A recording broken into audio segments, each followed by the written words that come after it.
site. Você vai ter acesso a esse programa completo, além, é claro, das outras entrevistas. novotempo.com/jornalismo, facebook.com/ntjornalismo. Lá você tem o primeiro bloco e todas as nossas entrevistas.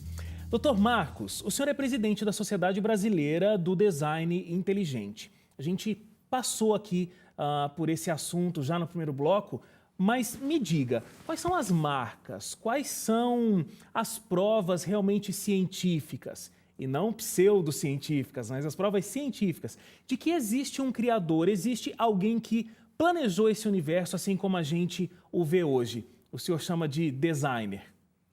Wagner, a gente sabe em ciências distinguir quando um efeito é causado por forças naturais e quando ele é causado por uma mente inteligente. Há padrões, há características, as assinaturas de uma mente inteligente, elas são facilmente detectadas pela ciência. A gente sabe fazer isso em arqueologia, em pesquisas do programa SET, em forense, em ciências forense, quando você quer saber se foi uma morte natural ou um assassinato, se um avião caiu por forças naturais ou se foi derrubado por um terrorista, ou piloto, ou copiloto, não é? Claro. A gente sabe, a gente não viu a vida sendo formada, a gente não esteve lá, mas a gente tem a vida, tem o universo nas nossas mãos. E a gente pode usar essas mesmas estratégias para verificar se aquele efeito foi causado por forças naturais ou por uma mente inteligente. A gente só não conclui pela mente inteligente porque a mente inteligente foi excluída por decreto da ciência. Mas quando a gente coloca as duas causas possíveis sobre a mesa, coloca a vida, a gente vê ali assinaturas muito claras da ação de uma mente inteligente. A informação, por exemplo, que rege a vida é totalmente arbitrária. Não existe nenhuma lei que conseguiria explicar. Foi uma mente inteligente que estabeleceu o código da vida, como o código ASCII do computador foi uma mente inteligente que o fez. Claro. A complexidade da vida é extremamente irredutível e sofisticada. Então, processos lentos, graduais e sucessivos não poderiam ter dado esse pulo imenso de matéria inanimada até as formas complexas de vida que a gente precisa para que um primeiro organismo seja chamado de um organismo vivo. E tem uma pergunta básica, assim, que todo mundo faz. Bom, se a gente tem esse processo evolutivo tão comprovado, por que não continua? Por que esse processo não continua? Por que a gente não está vendo outros macacos se tornando homens? Por que a gente não vê outras vidas marinhas saindo dela para conseguir ir para a Terra? Bom, e se é um processo evolutivo, o primeiro foi o Homo sapiens? Segundo o Darwin. Por que mesmo o homem já não está numa outra escala evolutiva depois de tantos anos que a humanidade é conhecida como ela é conhecida? Wagner, a saída clássica dos evolucionistas é que eles vão te dizer que isso demora milhões e milhões e milhões de anos. E a nossa amostragem é muito curta, então a gente nunca vai ver. Então, o tempo, é o São Tempo, né, que faz os milagres na evolução. Então, se você vai perguntar por que você não está vendo a evolução, porque você teria que viver milhões e milhões de anos para verificar isso. Mas há formas também de a gente verificar essa sequência ao longo do tempo. Por exemplo, o registro fóssil. Se a gente não está aqui para observar, pelo menos as formas de vida estão sendo depositadas no registro fóssil ao longo dos anos. E a gente vai no registro fóssil, pasmem todos, não é? Por mais que você aprendeu com seu professor de biologia e tudo mais, o registro fóssil é a grande pedra do sapato da evolução. Você vê lá essas transformações lentas, graduais e sucessivas que a evolução assume, elas simplesmente não aparecem lá. Você vai no registro fóssil, não tem dinossauro, de repente aparece dinossauro e de repente o dinossauro desaparece. Você vai lá, tem tartaruga e a tartaruga desaparece. Você não tem o ancestral da tartaruga, não tem o ancestral do morcego. Você vê que as formas básicas, os tipos básicos de vida, no início você tinha muito mais, você está diminuindo, a gente está diversificando, mas está diminuindo cada vez mais o número de tudo o contrário.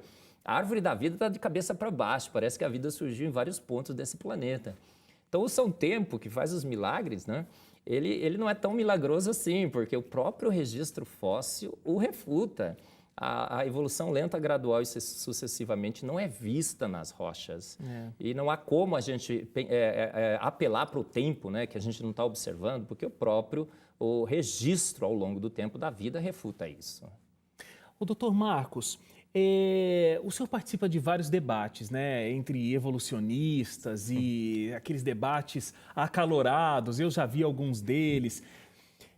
Dentro dessa sua experiência, se eu tivesse que te fazer uma pergunta assim, Dr. Marcos, me dê, na sua opinião, o argumento mais forte, de repente não precisa me explicar ele de forma toda complexa, mas qual é o argumento realmente científico, através da química talvez, que é a sua área de formação, um argumento imbatível de que o design inteligente é uma realidade e não o evolucionismo? Qual você me daria?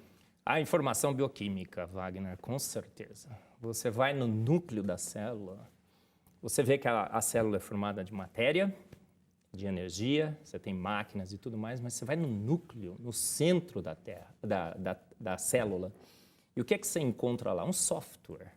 A informação pura, é uma informação arbitrária, é um software com letras químicas, com toda uma lógica estabelecida por uma mente inteligente. É como se encontrar um pendrive, né? Eu dou esse exemplo. Você está andando assim, você encontra um pendrive, você conecta no seu computador, você vê que tem softwares, que tem coisas, Muitos dados. estratégias ali, né? Toda uma programação, toda uma lógica de comandos e tudo mais, que foram feitos com propósito. Isso é uma evidência fortíssima, é irrefutável. Existem leis da informação que dizem que a informação só emana de uma mente inteligente. Ela não pode emanar de matéria e energia. E que realmente uma mente inteligente orquestrou esse software. E o software é extremamente sofisticado. O Bill Gates já disse uma vez, Wagner, que o software da vida é muito mais sofisticado do que o software da Microsoft. Ele tem estratégias, é uma estrutura top-down, é hard disk-like, como eles falam, parece um disco de computador.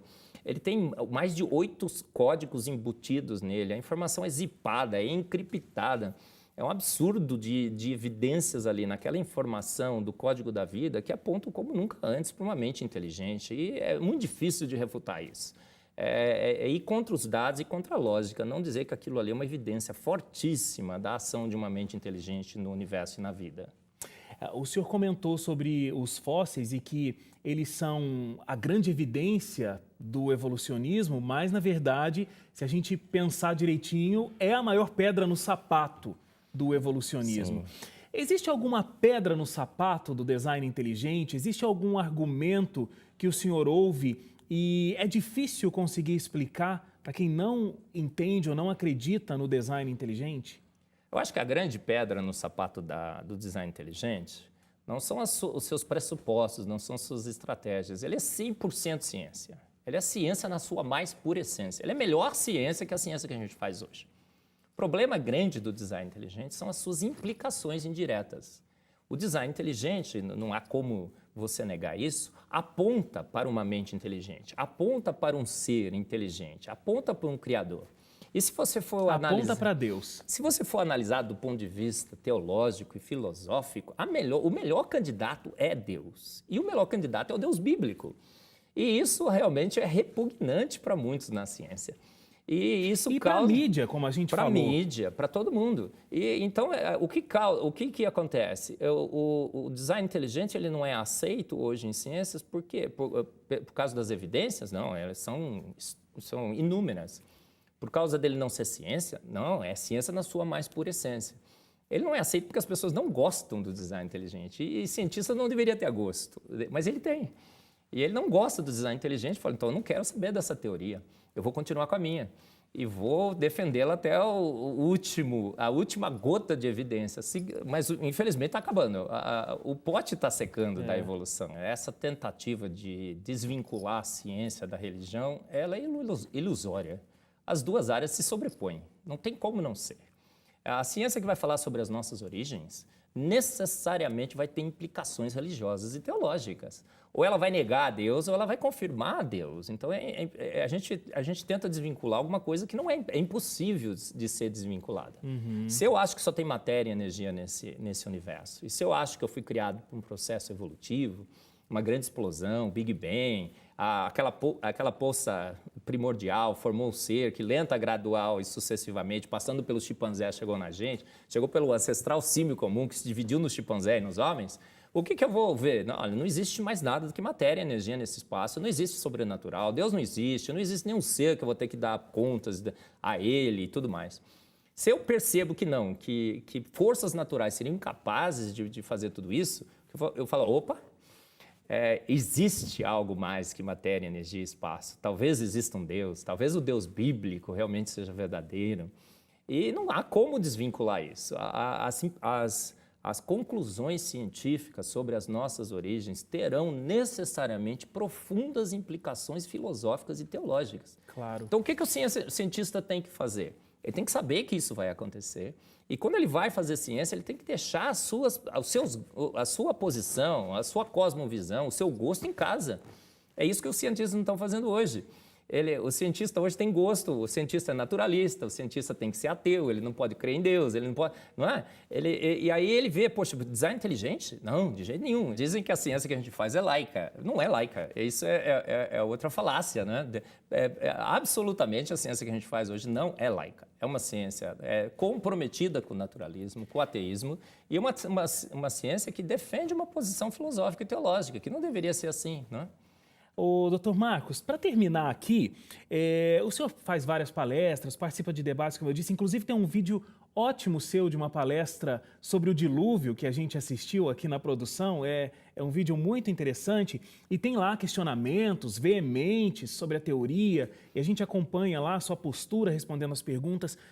Esse debate não incomoda o senhor? O senhor acha que o debate é válido? Como é que é a sua cabeça quando está nesse momento e debatendo de forma tão dura, às vezes, esses contra-argumentos? Ô Wagner, eu costumo dizer que consenso é coisa de político. E política com consenso é uma coisa extremamente chata, né? Uhum. A ciência é divertida porque a gente debate, a gente tenta refutar a teoria do outro. E não há nada mais divertido do que a gente sentar numa mesa, ter duas pessoas com posições opostas e a gente sentar e discutir e debater e colocar os nossos argumentos a favor ou contra. Então, o que querem eliminar da ciência é a graça da ciência, que é o debate, o contraposto. Uma ciência que fecha com uma teoria não é ciência, vira dogma, vira religião. Aí sim, é a religião do ateísmo, do naturalismo. A ciência não fecha com teorias, a ciência fecha com a discussão das teorias, com o debate.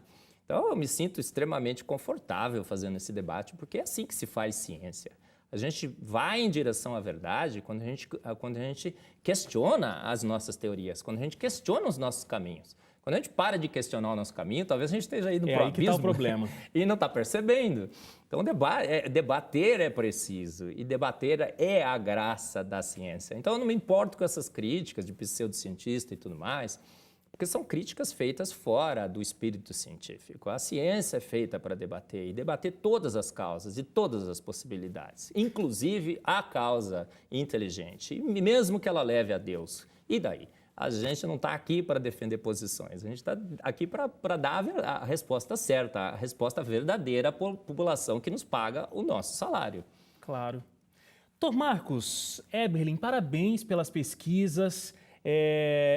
Como eu acredito em Deus, no Criador, nesse designer, eu espero que Ele continue o abençoando e continue fazendo com que essas pesquisas avancem, a gente continue cada vez tendo argumentos mais importantes, mais palatáveis para toda a sociedade, para toda a comunidade, para que a gente entenda de onde a gente veio, para onde a gente vai. Eu quero agradecer muito a sua participação aqui mais uma vez. Privilégio todo meu falar com seus ouvintes, Wagner. Por favor, volte mais vezes. A gente fica por aqui nessa semana, mas no próximo domingo, às 10 horas da noite, a gente está de volta. Muito obrigado pela sua audiência, pela sua companhia e até lá. Tchau, tchau.